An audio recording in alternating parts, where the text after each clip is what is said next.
prendre un peu l'air, hein. On va même s'envoler. On entend de plus en plus parler de réalité virtuelle grâce, vous savez, à des casques connectés qui permettent une immersion dans un univers qu'on n'a pas à portée de main.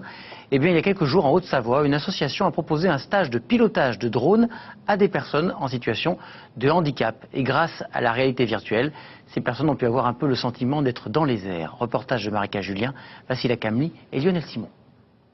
C'est le masque d'immersion, tu vas pouvoir le mettre et puis voir ce qui se passe en l'air. Nom de Dieu, ouah papa, ouah, ouah, oh là là là là là là là là là, les gars. Oh. Voir la terre d'en haut et se sentir pousser des ailes. C'est l'expérience qu'ont pu vivre l'espace d'un après-midi une dizaine de personnes en situation de handicap sur ce plateau de Haute-Savoie.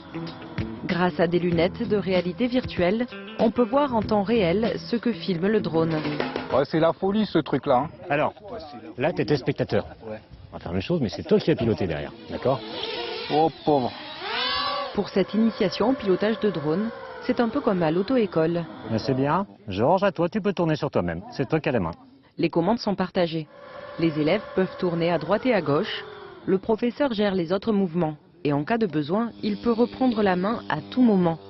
Pour les élèves, la sensation est intense. Pour quelqu'un comme moi qui ne peut pas trop bouger et pouvoir voler, c'est un rêve. J'avais décollé là. Quand on s'y met vraiment dedans, à fond, eh ben, votre imagination y part. Ouais, c'est génial. La journée est organisée par l'ADAPT, une association pour l'insertion sociale et professionnelle des personnes en situation de handicap. L'idée, c'est de faire découvrir de nouvelles sensations et peut-être de susciter des vocations. On s'est dit qu'avec les drones, on allait survoler, on allait s'élever au-delà des préjugés et montrer que les personnes en situation de handicap pouvaient tout à fait piloter, pouvaient accéder à l'activité drone, loisir, ou pourquoi pas au niveau formation et au niveau emploi. Il y a plein de débouchés qui sont soit en utilisation, donc photo, vidéo, aérienne. Donc un passionné qui va apprendre très très rapidement ceci, toute la partie électronique et tout ça, sera à même demain d'avoir un métier où il y a du débouché parce qu'il y a peu de compétences aujourd'hui. C'est dans l'autre sens. Ah, c'est excellent. Le pilotage de ces drones n'est pas encore accessible à tous.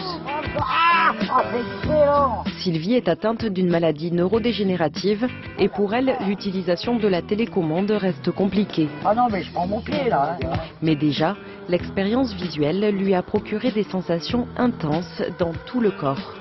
Mais c'est trop génial. Mais les effets que ça te fait. On oublie tout, on oublie son handicap, on oublie. Déjà que je suis bien dans ma peau, mais là je ressors complètement. Mais je sais pas moi. Je serais bu une bouteille de champagne, ça serait pas pire. Yes! Eh ben, son plaisir faisait plaisir à voir, hein, c'est super.